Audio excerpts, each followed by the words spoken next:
you do with them? Welcome to Ms. Mojo Glow, and today we're counting down our picks for the top 10 most heartbreaking Euphoria moments. Number 10. Cassie's dad comes home. The show takes a non-chronological approach to storytelling, and some of the most heartbreaking moments are flashbacks to a character's past. Cassie's backstory contextualizes her relationship with men and reveals her family's history of depression and addiction. After a car accident lands him in the hospital, Cassie's dad Gus becomes dependent on opioids. Cassie maintains contact with her father as he descends into poverty, although he grows increasingly less responsive. He gets in touch with Cassie one final time so he can rob their family home. He said he needed a few things and made her promise that she wouldn't tell a soul. Number 9. Leslie, Gia, Jules, and Elliot stage an intervention. Season 2, Episode 5 begins with a painful 10-plus minute sequence showing Rue's loved ones confronting her about her addiction. The scene feels different from past depictions of Rue fighting with her family, which often take place during a montage. Here, the action plays chronologically. Where'd you put my pills, Mom? It was creator Sam Levinson's intention that the audience see Rue the way her family sees her, without music or cinematic flair. When it's revealed that Jules and Elliot are also present, the betrayal Rue feels is evident on her face. She turns against her friends and demonstrates that she will hurt anybody. Love you. No, you don't. Number 8. Fesco couldn't save his grandma. While the audience is familiar with Rue's dealer Fesco from the pilot episode, it's not until Season 2 that the fan favorite's backstory is revealed. I just spoke to your daddy. You're gonna come live with Grandma now. Fesco's life is troubled from an early age, and he's forced to grow up quickly. His most reliable parental figure is his glamorous yet violent drug-dealing grandmother Marie. She begins calling Fesco her partner while he's still just a child, grooming him to eventually become the town dealer. Fesco liked that she didn't treat him like a kid. One day, she collapses and is in need of medical assistance. Unwilling to call first responders to the house, young Fez drives his grandmother to the hospital. Is she going to be okay? Every second counts. She never fully recovers from her coma, and even though we don't blame Fesco, he seems to blame himself. Number 7. Jules leaves Rue at the train station. On one hand, we want Rue and Jules to give in to their romantic passion and get on the train in the Season 1 finale. Their escape together would represent freedom from the difficulties of real life, whether that be Rue's addiction or Jules's intrusive thoughts. However, running away from life's problems does not solve them.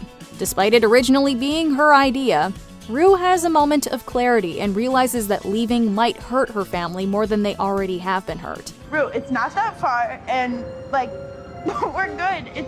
We can call. Number 6. Nate has a breakdown. The show excels at helping audiences find empathy for flawed characters, even when their mistakes seem unforgivable. That's why our hearts break for the violent and manipulative Nate after an altercation with his dad. You need to take a step back, Nate. Cal's affairs are secrets that impact Nate's perception of gender and sexuality, ever since he discovers his dad's stash as a child. In response, Nate develops a need to control the indicators of his own masculinity, whether that be his body, football team, or girlfriend. As a young man, Nate attempts to prove his dominance to his father. However, Cal responds by wrestling his son to the ground.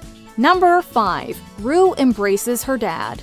Rue's battle with drugs can be tied to her father's battle with cancer. She's only 13 when she first tries the oxycodone prescribed to Robert. After he passes away, Rue tries in any way she can to feel close to him again. During one trip, Rue hallucinates the church where her NA meetings take place. Her loved ones are seated in the pews, and Euphoria composer Labyrinth is singing by the altar, wearing maroon. His voice represents Rue's addiction, and the color he wears represents her dad. Simultaneously, Rue imagines dancing with Robert. While she struggles, Rue is not a good friend, sister, or daughter. But in her state, Rue embraces her father figure and is reminded that she is a good person. Number 4. Rue yells at Fesco. As we saw during her intervention, Rue has the tendency to lash out towards the people she loves when her access to drugs is threatened. After a dangerous encounter with his supplier, Fesco, as Rue's friend, makes the decision not to sell to her. Fez considers Rue his family, and making a sale isn't as important as making sure she's safe. Rue's response is brutal. So open the goddamn door!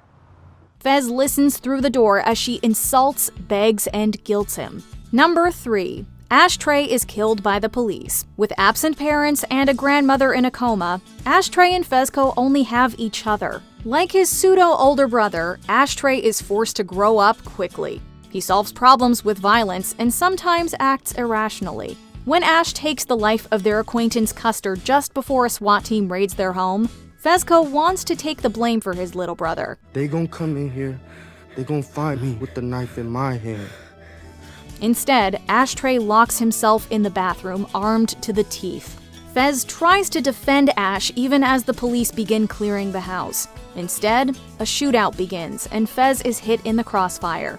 In the end, the two brothers are looking at one another when the last bullet is fired at Ashray. Number 2. Rue relapses. Jules, I don't think this is a good idea. Although Rue makes the mature decision by not running away with Jules in the season 1 finale, the heartbreak of watching her leave is enough to send Rue into relapse. Her descent back into addiction takes musical form with a reworked version of Labyrinth's All For Us, featuring Zendaya on vocals. The scene evokes both relief and fear. It's revealed that the sweatshirt Rue is often seen wearing once belonged to her father. As the choreography pulls her through the house and out the front door, a gospel choir and marching band dressed in the same maroon as Rue's sweatshirt appear to accompany her. The colors surrounding Rue in her heightened state represents her father's presence, something she only feels when she's using. Number 1. Rue speaks at her dad's wake. While brief clips are included throughout the second season, the finale finally shows Rue's speech at her father's wake in its entirety. Years younger than her present-day self, Rue is barely more than a child when she addresses her friends and family about losing her dad. She indicates to her audience that she considers Robert's passing a defining moment, comparing it to a movie. While not on the big screen, Rue's monologue is depicted on TV and on stage. As television viewers, the flashback reveals to us just how much Robert's death disrupts his daughter's life. As an observer of Lexi's stage production, the retelling of her own life story from someone else's point of view offers Rue a hopeful new perspective.